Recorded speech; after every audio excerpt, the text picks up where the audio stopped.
Happy New Year. I'm sitting here psyching myself up to go back to work tomorrow. Um, Yesterday, as a country, we went in and basically took over a country in less than a day. Got the dictator and left. Well, maybe not left, but he's gone. And the vice president of that country surrendered. So I'm sitting here thinking about stuff. It's a new year, new me, not really. But what I had to think about was I'm going back to work, and there's all these things that are going on in this country that are just crazy. And one of the things that I've been thinking about is the fact that I've been paying taxes and Social Security for 43 years this year. I started paying into the old Social Security fund in maybe it's 42 years, 1983. Got to do the math. And here I am paying in, having worked like every single year for 42 years, including time in the service, time in that I got a campaign badge for because I helped defeat another dictator. And with all that being said, I can't retire. You know, it seems a little bit crazy that I can work for 42 years, most of them full time, most of them very much full time, and I can't retire, but yet we have these immigrants that are here, and we're funding them in their fraudulent daycare centers. And I saw a funny meme the other day, or a TikTok or a reel, where the lady said, I'm asking for everybody else, but as a taxpayer, should we like actually send our money to the IRS, or is there a Venmo or a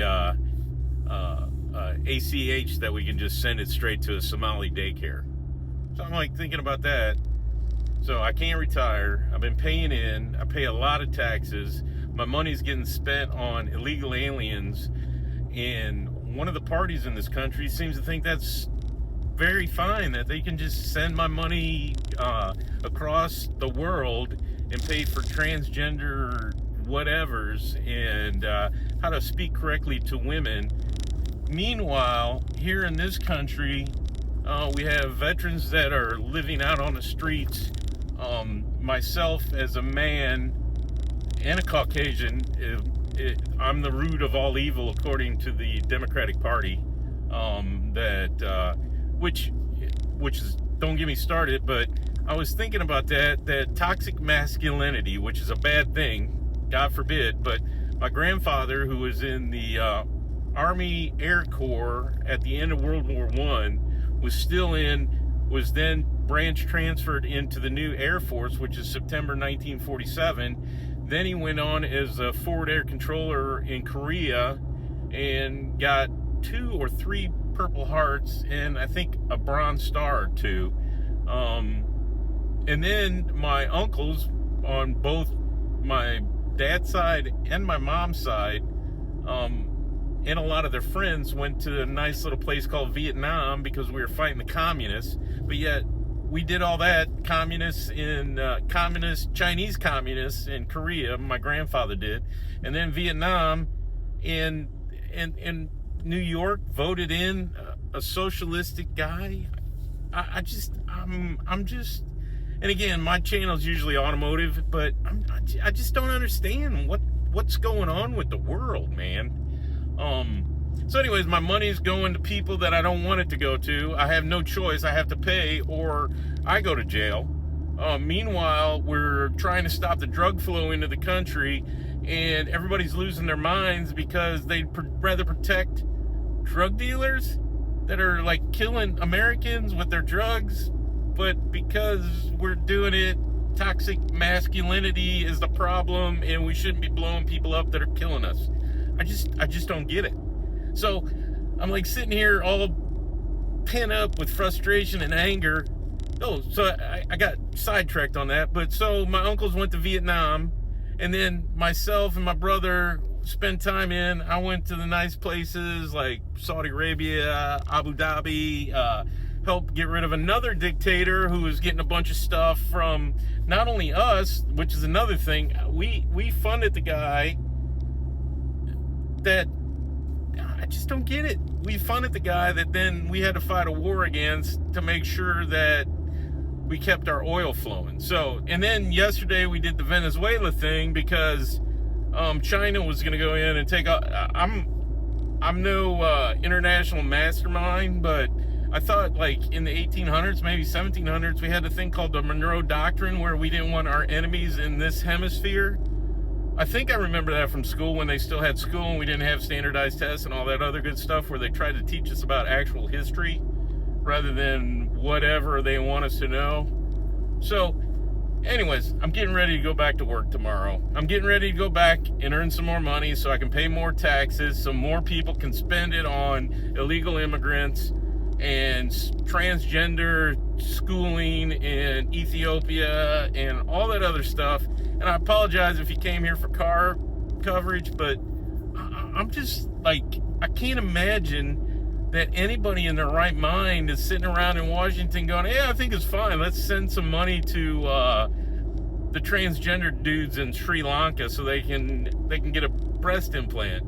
You know, my health insurance, I had oral surgery. My health insurance didn't cover that, but if I wanted hormones to change into a woman, I could get that, but I can't get money on. Could somebody please help me out with this? I just don't understand, and I'm a little frustrated. I'm a little pent up anger, you know. And then we, like 3 months ago, they were like saying no king protests. So we had a whole bunch of no king protests, but yet we go in and we take a dictator out who's like trying to kill our kids with drugs. And now they're protesting that we got that guy. So he's like a king because he's a dictator.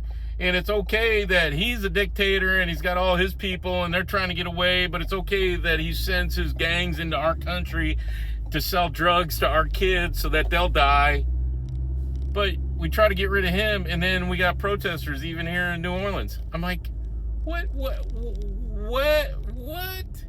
Why is it okay? I just don't get it. So, and again, if you think like me, please give it a thumbs up and let me know, and I'll make more of these. But Jesus, I'm getting all red, but I didn't even get down to the thing that I was wanted to talk about, toxic masculinity. So my grandpa, my uncles, me and my brother, my dad was in the Air Force, a whole bunch of toxic masculinity. Where would we be without toxic masculinity? Now, I'm no sexist, but you know, the whole people losing their mind because Pete Hegseth doesn't want women serving in the front line because, like, what happens when Bubba gets his arm blown off and you got a 98-pound girl trying to carry him out? It ain't gonna work out. He's gonna die. Nobody's there to help drag him out. It makes perfect sense what he's doing, you know, if you use common sense. But I guess common sense ain't that common. So anyways, let me know what you think. Give it a thumbs up. Tell me to go pound sand. Tell me I'm a stupid racist, which is probably what everybody will say. But my whole point to this is people need to think. What are we doing here? Why am I paying so much taxes so illegal immigrants can get free health care and live in hotels while we have veterans of the 20-year war that Bush put us in with Dick Cheney and all that, the military-industrial complex, and they're living on the streets, but we got illegal immigrants that just because they got here, here, have some free money, have a driver's license, go ahead and vote in the election so you'll vote for me, the person that's giving you free money. I mean, come on, people. Why is this so difficult to understand? I just don't get it. Thanks, man. Have a great Sunday. Have fun going back to work and paying those taxes so we can take care of the $37 trillion debt. There's a whole nother one. I can't retire, but we got $37 trillion in debt because we've been sending the shit to Sri Lanka. Sri Lanka. Why do they get money? I don't get it. Somebody explain it to me and and for all my Marine friends out there, spell it out in crayon for me. I'd really appreciate it.